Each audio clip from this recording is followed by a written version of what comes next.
Hello everyone, wishing you all a wonderful day. Today we dive deep into a heartbreaking chapter of our journey. The shadows of the past return as Diep's painful secret of being sold as a slave is cruelly exposed.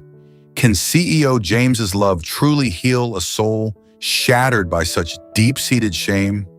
Let's find out together in today's emotional story, the sound of a hoe hitting dry, gravelly soil. It's a rhythmic, lonely sound that echoes across a hillside shrouded in early morning mist.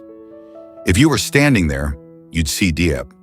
She's wearing a frayed conical hat, her back small and thin, looking almost too fragile for the work she's doing.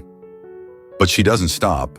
She's absorbed, focused on digging up the last few bamboo shoots of the season. Nearby, Little Nee is sitting on the grass. Her hands are stained with dirt, but she doesn't care. She's busy sharing a piece of bread with Hockey, their loyal dog. It's a scene of quiet, hard-earned peace. But in an instant, that peace is absolutely shattered. Suddenly, a raucous, alcohol-stenched laugh cuts through the mist. It's Pow. He staggers toward them, his eyes bloodshot and predatory, looking at Diep not as a person, but like a piece of merchandise he's weighing up. Without a word, he tosses a tattered yellow debt paper into the mud at her feet.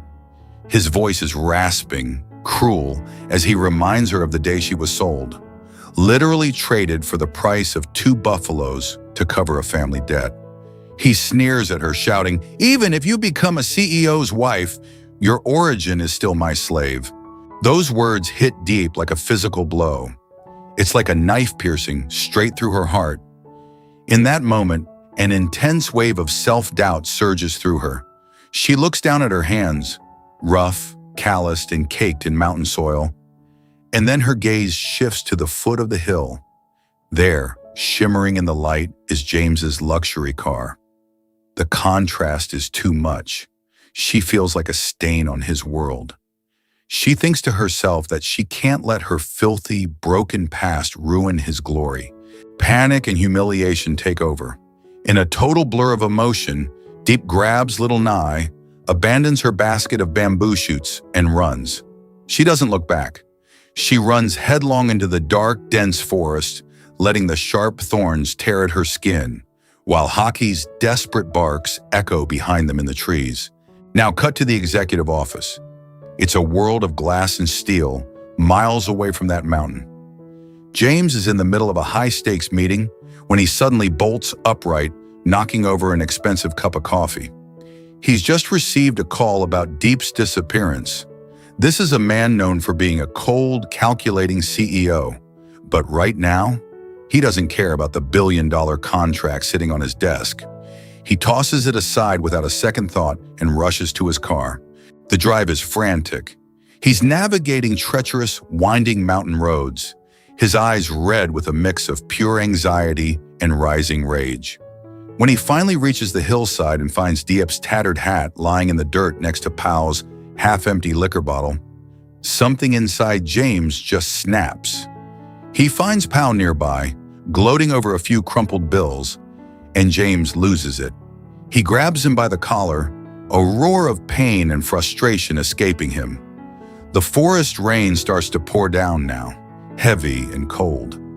James strips off his luxury vest, leaving him in just a white shirt that's quickly soaked through with sweat and rainwater. He doesn't care about his image anymore. He drops to his knees in the mud, desperately trying to track Diep's tiny footprints leading into the dark.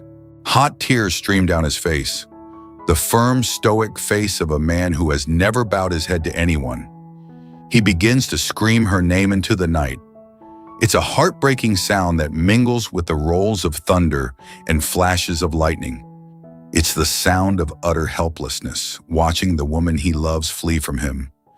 Not because she doesn't love him, but because of a deep-seated shame she can't seem to escape. As the storm intensifies, James pushes deeper into the undergrowth. Every branch that snaps, every shadow that moves, he hopes it's her. He's no longer the powerful executive in a high-rise. He's just a man desperate to find a soulmate. He remembers the way she looked at him when they first met, the niche they had carved out for themselves in a world that didn't want them together.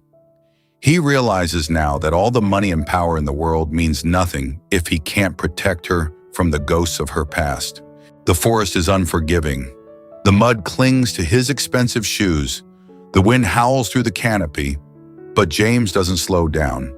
He's following a trail of broken branches and the faint disappearing prints of a woman running for her life. He knows Pau's words are echoing in her head, telling her she's not worthy, telling her she's still a slave. He needs to reach her before those lies become her reality. He needs to tell her that his love isn't a cage and her past isn't a prison. Finally, through the curtain of rain, he sees something, a flash of fabric, a small movement near a rocky outcrop. His heart leaps. He's close, but the forest is vast, and the night is only getting darker. He calls out her name again, his voice hoarse, pleading with the wind to carry his words to her. "Diep, please, don't run from me." The struggle is no longer just against the elements. It's against the clock and the crushing weight of Diep's trauma. James knows that if he doesn't find her soon, the cold and the fear might do what Pau couldn't, break her completely. He pushes through a thicket of briars, ignoring the scratches on his arms, driven by a singular, burning purpose. He has to bring her home.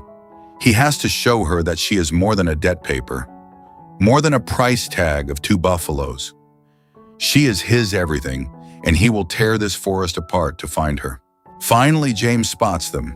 He finds Diep exhausted, huddled deep within a dark, rocky crevice, her arms wrapped tightly around little Nye. The poor girl is shivering uncontrollably from the biting cold and the sheer terror of the night. James doesn't hesitate for a second.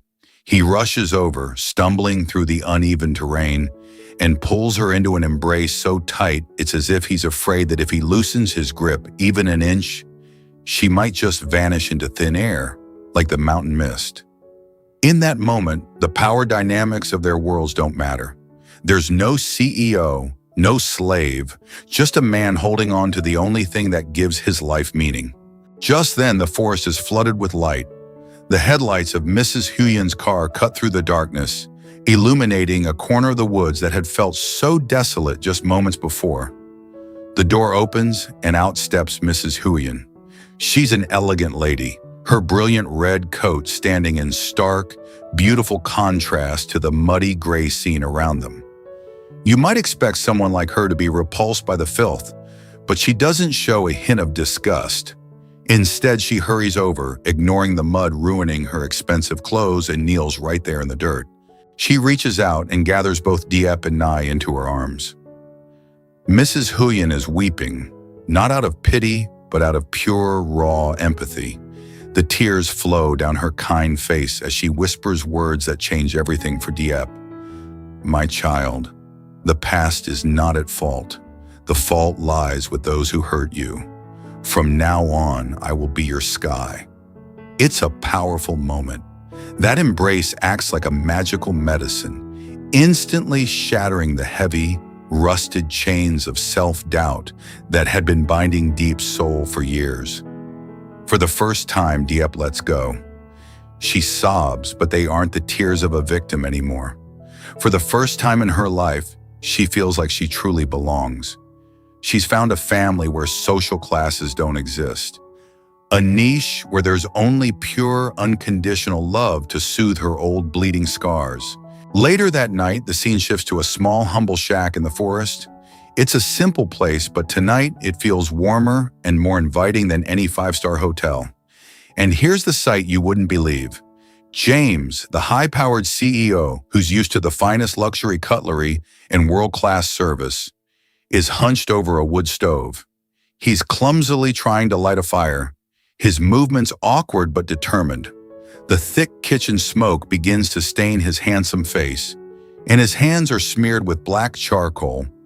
But he doesn't look bothered at all. In fact, his eyes are glowing with a kind of happiness he's never found in a boardroom.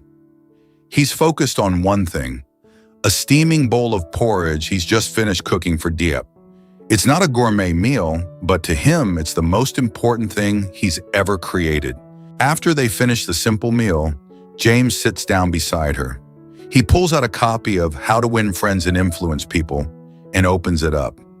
He starts showing her the letters, one by one, teaching her with a patience that would surprise anyone who knows his professional reputation. He takes Diep's hand, the hand that's still rough and scarred from years of labor, and he whispers something she'll never forget. No one chooses where they are born, Diep, but we all have the right to strive every day to be worthy of happiness. He's telling her that her past doesn't define her niche in this world. Her heart does. Diep listens, leaning her head onto his shoulder. The fear that had lived in her eyes for years is finally gone, replaced by a flickering, strong belief in what's coming next. She's no longer looking back at the darkness of the forest or the cruelty of Pao. She's looking forward. Outside, the storm has passed. Hockey is curled up contentedly at the feet of little Nee, who is finally sleeping peacefully, tucked away from the world's harshness. The fire in that small kitchen continues to flicker, casting dancing shadows on the walls. It's doing more than just dispelling the damp cold of the forest. It's providing the light for a brand new life. It's a life rising from the ashes of a painful past, proving that even in the deepest woods, love can find a way to bring you home.